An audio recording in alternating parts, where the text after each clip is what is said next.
Jeffrey Dahmer, Jeff for his fans and family, is an American serial killer from the 80s who murders 17 young men, mainly black, Asians, and Latinos.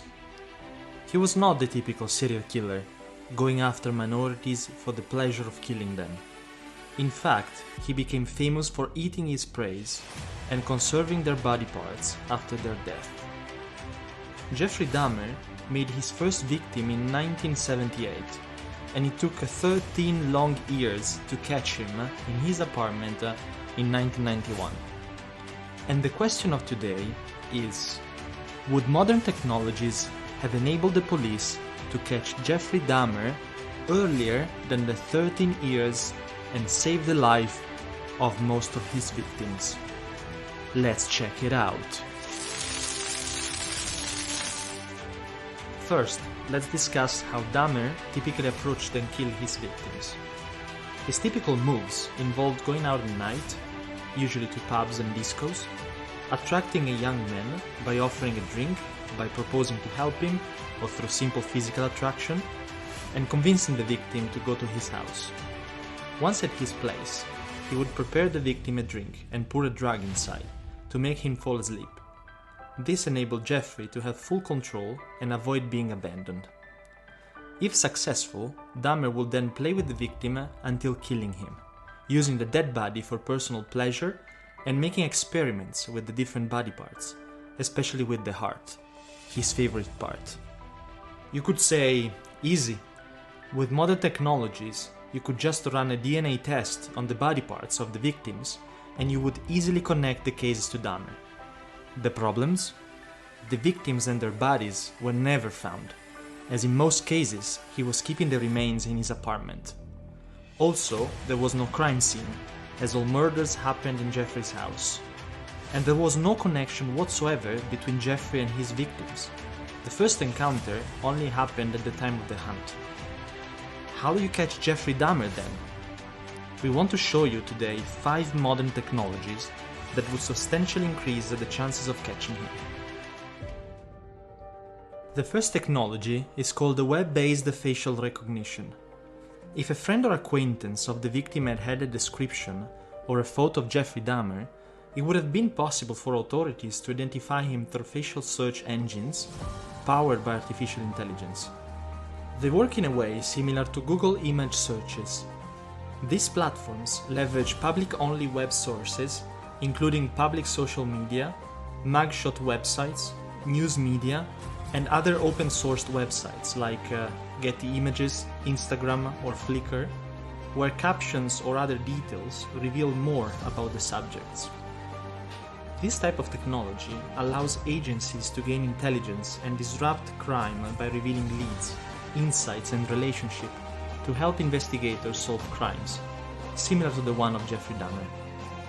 Artificial intelligence is also used to apply masks, glasses, and other distortions to training images, enabling this tool to recognize faces even when not clearly visible. This feature is particularly useful considering that Dahmer was always wearing glasses. With web-based facial recognition, it would have not been so easy for Jeffrey Dahmer to remain under the radar of authorities for so long.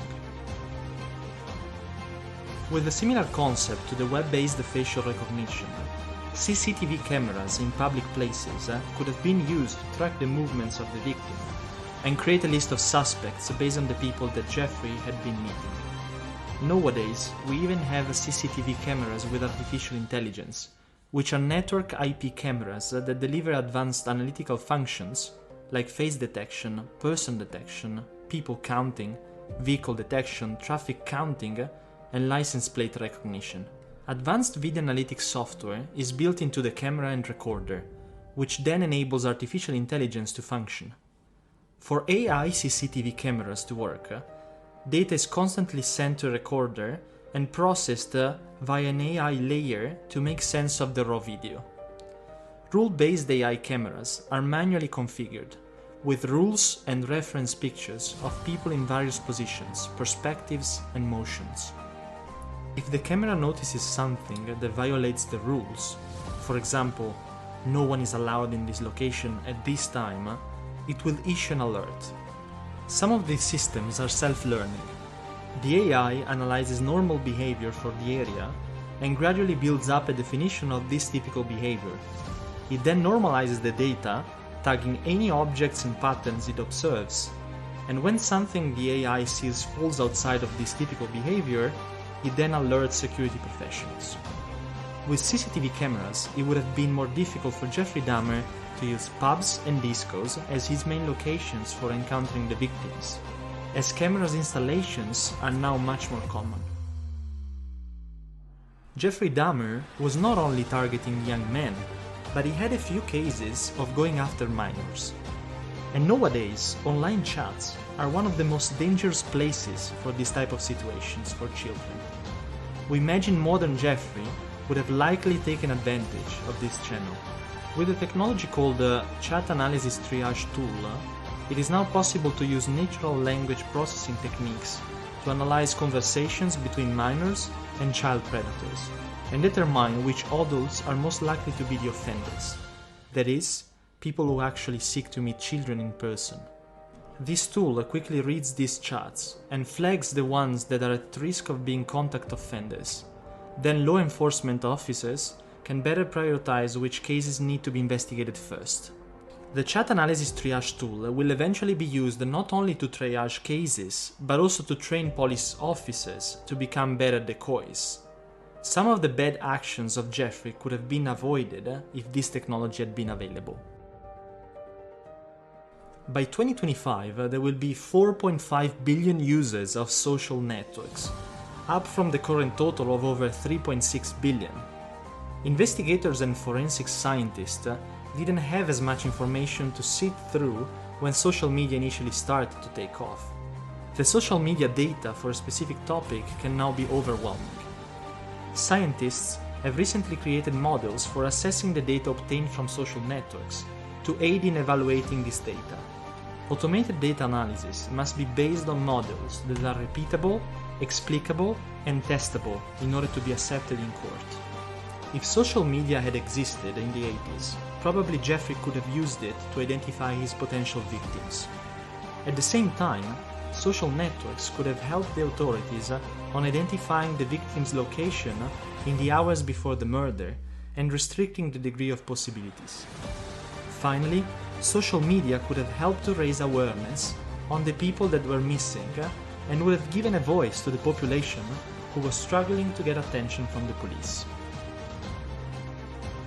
The fifth and last technology is simply smartphones. Let's not forget that cell phones just started to enter the global scene in the 80s and were not very common back then. They would have been very useful surely to track the location of the victim, and eventually to track the location of Jeffrey Dahmer as well.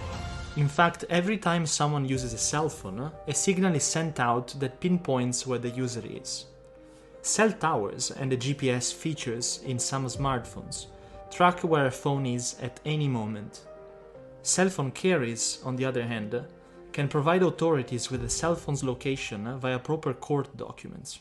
In addition to collecting cell phone communication records, police also encourage citizens nowadays to use their mobile devices to report crimes and share tips.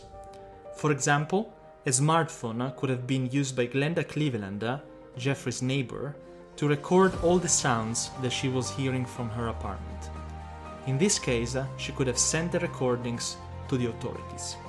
Surely Jeffrey Dahmer would have needed to be more cautious if smartphones were around at his times. The reason Jeffrey has been able to remain free for so long are partially due to incompetence, and partially to the lack of useful technology that has substantially increased the efficiency and effectiveness of solving these type of situations. I hope this video has been both entertaining and educational. If you enjoyed it, please leave a like. It would really help to grow the channel. Also, comment down below what you would like to see the next video on. We are always looking for new ideas. See you in the next video. Alla prossima!